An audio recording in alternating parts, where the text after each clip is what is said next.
JP Morgan Chase has announced a new 3 million square foot landmark tower there. This will be one of Europe's largest office developments, accommodating 12,000 employees. And in the last month, Visa confirmed its commitment to London by relocating its European headquarters to Canary Wharf, signing a long-term lease for 300,000 square feet of office space. Thank you, Mr. Mayor. Mr. Mayor, on the 1st of December, the Lady Mayor of London, Dame Susan Langley, at a banquet which I attended, made a call to unsquare the square mile to make the city more open, innovative and accessible for all. Her message was clear. The Square Mile is not just a place to do business, but a vibrant community shaping the UK's future on the world stage. In light of her call, my specific question to you, Mr. Mayor, is how are you working with the industry, the financial service industry, to ensure opportunities are available for all Londoners from all communities to access jobs and training opportunities?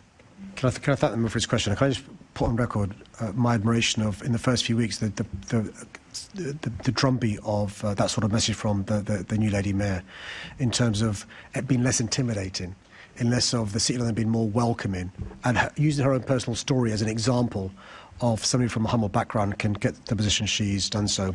So what we're doing to make sure we address the issue he's raised is the London Growth Plan is targeting growth sectors, but also twinned with the inclusive talent strategy, making sure all Londoners can benefit from the jobs being created in our great city. I mentioned in answer to Leonie Cooper, Senator Member Leonie Cooper, the talent boards. We're going to make sure there are talent boards in all the key sectors, the frontier sectors, and make sure Londoners from all parts of our city can benefit from the jobs being created, many of them in sectors that are big in the City of London. Thank you, Mr. Just to add that Dame Susan Langley was actually born in my constituency. She was born in Bow. But I think the point you make about, and which was in my question, that we have to make sure that all these opportunities are available to all Londoners, because we've seen in the past how the wrong people can exploit divisions. Yeah, spot on. We've got to make sure that this sense of unfairness is addressed. Nobody wants to live next to a beautiful building with beautiful jobs and can't access those jobs. Just to reassure them, when I met the top team from JP Morgan Chase, they really get our values. They wanted to make sure that people in the community in and around Canary Wharf can benefit from the jobs being created. And they're already, many of our top firms in the Square Mile do work incredibly hard to make sure that Londoners from all sorts of backgrounds can access the jobs they're creating. And I don't just mean the porters and the cleaners and the office juniors, but jobs going up the spectrum. Thank you. Mr. Mayor, my other question is, how will the government trade deals with India, the US, the EU, and the potential trade deal with the Gulf benefit London's financial services sector and our capital's economy more broadly? Well, I've got to make this as an introductory comment to address a point made before. It is really important we do these trade deals, but they still aren't the same benefits as being a member of the European Union. Okay? So what the government is trying to do is make the best of a bad hand. Now, the previous government failed to do any trade deals of any significance. What this government's done in just 15 months, a trade deal with the USA, a trade deal with India, a trade deal with the European Union, a trade deal with South Korea, and working incredibly hard with a trade deal with the Gulf states. We're a trading nation. We're an island that has thrived because of our trade, and we've got to make sure we do good trade deals with these countries. And in that spirit, I welcome the announcement of the Erasmus deal, a youth mobility scheme, with our friends in the European Union. It's really important. I'll just say, Mr. Mayor, very quickly. At a dinner earlier in the week, the Prime Minister in the Guildhall made the call, and his exact words were, he was talking about competitiveness, business growth. Today, internationalism is patriotism. Couldn't agree more. Thank you. Thank you, Chair. The next question is in the name of Assembly Member Bakari, and it's concerning the gig economy workers.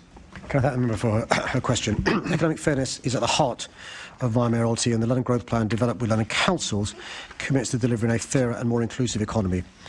Whilst I don't have regulatory powers to directly tackle the exploitation of London's workers, I want all workers, including those in the gig economy, to benefit from the fair pay and good work that I've championed. My Good Work Standard sets out the benchmark for excellent employment practices, and more than 330,000 Londoners are now employed by the Good Work Standard accredited employers. Workers can also directly access information about employment rights through my Employment Rights Hub. which is updated as requirements change. I've also been working with the Living Wage Foundation to ensure Londoners are fairly compensated for the work they do. Since I was elected, the London Living Wage has increased by 57%, and there has been a six-fold increase in employers guaranteeing a wage that reflects the true cost of living in London. That means more than 4,300 London Living Wage employers and 150,000 Londoners subsequently benefited from a further pay rise.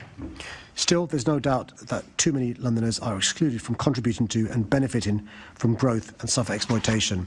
Nationally, we've seen considerable growth in gig economy jobs, especially in our cities. While some workers enjoy the flexibility of these roles, I'm aware that others experience low pay, poor working conditions and exploitation. The Employment Rights Bill will provide significant improvements for Londoners, including those working in the gig economy, and this week this passed into law and now heads for royal assent. This includes new protections from unfair dismissal and harassment, the right to request regular working patterns and a ban on the exploitative zero-hours contracts prevalent in the gig economy. It will also introduce new protections for trade union members in workplaces. There remains complexity regarding employment status in the gig economy, so I call on all companies who engage people in work to meet the new requirements and expectations of the Employment Rights Bill. Thank you, Mr. Mayor.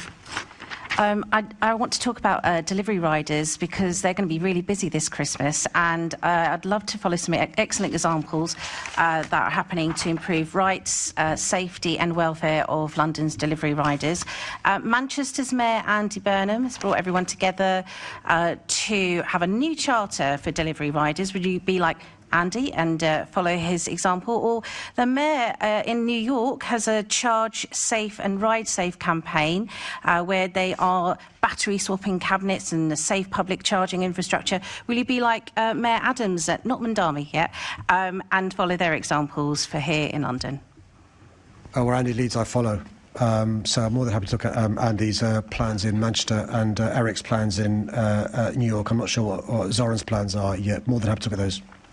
And we've got some fantastic leadership here in Newham with fire prevention from delivery rider community, the Newham Community Project, who are here today. They've written a fantastic report with the support of Newham Council and London Fire Brigade. They'd love you to take this report. I've got copies here for everybody and speak to the riders themselves.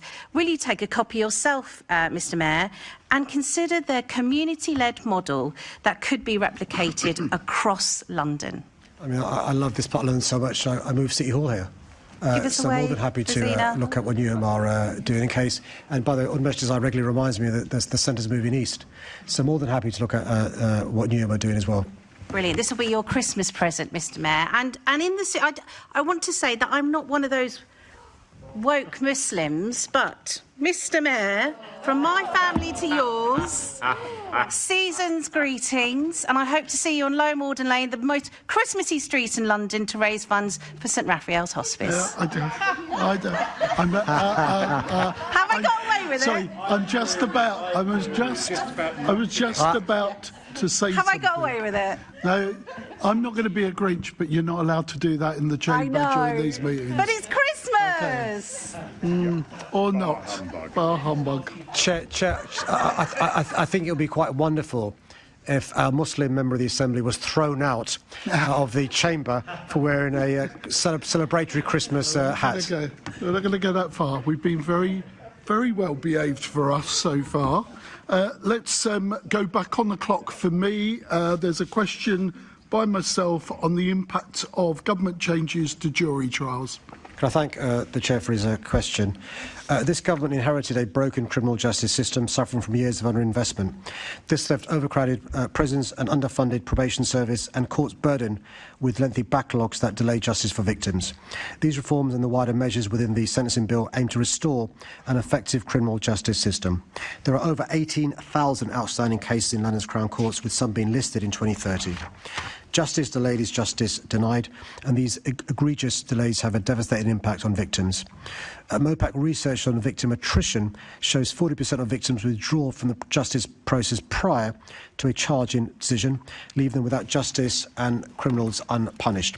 These backlogs have also leave defendants in limbo, denying them access to vital rehabilitative services or the chance to move on with their lives. It also means increasing amounts of Met Police time being spent enforcing bail conditions and being been diverted from other policing priorities. The backlog is also fueling the prison crisis, with the remand population now at its highest level for 50 years. The London Criminal Justice Board continues to lead innovative partnership work to reduce the backlog through the London Crime Court Performance and Delivery Board. However, there remains a clear need for fundamental changes to relieve pressure on the court system and improve outcomes for victims. And of course, we're right to focus on the impact on victims, but also we talked earlier on, I think Assembly Member Lord Bailey talked about morale of police officers. There can't be something more damaging in terms of working hard to bring people for justice, to see it then delayed in the way that you've described it. I was just wondering, so could you tell us the role of MOPAC? Is there regular dialogue with the Justice Department for London to talk about what that impact is on the MPS and working together to try and solve some of these issues, given the government's reforms? No, I'm really pleased you raised the issue of the joint work between us and the government on this really serious issue. Just to follow through his example, by the way, about police morale. So, I'm hearing stories about the police, because of diligent investigation work, making arrests, because of great partnership with the CPS, bringing about charges, working with the victims, and then being told a trial is probably going to be listed in 3 years' time. Park for a second how demoralised the officer feels. Think of the community, knowing that person won't be brought to justice for a while, and think of the victim. That's why it's incredibly important to accelerate justice in a sensible, proportionate way. We're really lucky in the sense that London's Independent Victims Commissioner is now the country's Victims Commissioner. And so she will be in the heart of the Ministry of Justice and the government, explaining some of the consequences of the listing issues, the consequences on victim attrition, and the challenges there are. And it's really important that this is a cross-government approach. We need the Home Office, the Ministry of Justice, but also other parts of the government functioning properly, whether it's the Department for Health, whether it's other departments, MHCLG, to understand the consequences of this justice system being at the moment on the cusp of breaking down. The magistrates' courts is all part of the reforms, and they're going to be having more powers in terms of giving longer sentences. But also we've heard about magistrates, there's not enough of them, and how do we recruit them? Is this just a job for the magistrate service, or is this one where our civic voice should be heard about the recruitments of new magistrates, and to make sure they come from all parts of our community, not just from a small band? Well, he'll be aware. I mean, there are basically two types of magistrates. There's the lawyer magistrate, and then there's the lay magistrate. Historically, lay magistrates have tended to be from a certain background, because very few of us have the time and can afford to sit as a magistrate. And so, yes, of course, I encourage ordinary Londoners, if they've got the aptitude and the experience and the skills, to be magistrates. But it's difficult, right? If you've got a family to feed, put a roof over your head, to give up your time for free. So it's challenging. And so, yes, of course, I'd encourage Londoners to be a good citizen and offer public service where it's possible and volunteer. And lay magistrate's a great vocation. It's a great thing to do. You tend to see people who are retired or retired early or can afford to give it their time for free. I'd like it to be more diverse, because particularly if they'll be seeing more cases. One of the reasons why I have huge confidence in the jury system is it's trial by one's peers. They're not case hardened. They've got common sense. They've got street savvy. And magistrates, particularly lay magistrates, to also have those things. It just seems in civic life we need more reservists for our armed forces, we need more specials for our police service, we need more youth leaders coming forward for our uniformed cadets, but also in other voluntary services, and we need more volunteers. Should we not add the magistrates to it and add our voice, and think then, what can we do in the remaining part of this administrator about highlighting those opportunities that exist? And again, I think you mentioned earlier on signposting people to actually consider these opportunities that may arise. Chair, Just to be good. as you're speaking, Chair gave me two ideas, and so this is me speaking on the hoof. I'm out of time, and you might wish to write to us. I can't. I bet my staff were take relieved. I advantage of didn't the advertise assembly. my ideas before they'd had a chance to check them. That's good. All right. Well, thank you. But maybe you could write to us and with some thinking about it. OK, let's go back to the main questions. So, Assembly Member Prince, TfL safety. So I thank the member for his question. Everyone deserves to feel and be safe when travelling around London, be that on the roads, on the tube, on London's buses, or when walking and cycling. Since launching my Vision Zero action plan in 2018, TfL, in collaboration with London boroughs and the Met Police, have delivered real, tangible progress to make London's streets safer. This includes delivering 20-mile-per-hour schemes, which have reduced the number of people killed or seriously injured on borough roads by 34%, to building safer junctions and ensuring the highest vision standards for HGVs. In 2023, there was a 62% reduction in the number of fatal collisions involving an HGV compared to the 2017-2019 baseline, as well as reductions in serious injuries. TfL's bus safety standards led to a 34% reduction in the number of people killed or seriously injured in collisions with a bus from the 2010-2014 baseline. On rail modes, TfL is, for example, working to reduce the risk of someone being injured at the gap between the train and platform, trialling new technologies alongside engineering interventions. TfL also works to protect customers and colleagues from crime and antisocial behaviour by funding and working in partnership with the Met Police and the British Transport Police. The policing presence is now complemented by over 500 of TfL's own enforcement officers who work across the tube, rail and bus networks. The transport network is also covered by extensive CCTV, and TfL's directly employed customer-facing staff also wear body-worn cameras for everyone's safety. And the good news is the risk of being a victim or of witnessing a crime in London remains low, with 13.5 crimes reported for every million passenger journeys made. Robbery is down, hate crime is down when compared to last year as well. TfL also partners with the police, boroughs, charities and community groups to protect vulnerable customers and reduce harm across its service. Staff receive specialist training to intervene confidently and compassionately when supporting individuals in mental health crisis or at the risk of suicide. I want to ensure Londoners that safety remains at the heart of everything we do. Thank you, Mr. Mayor. Merry Christmas.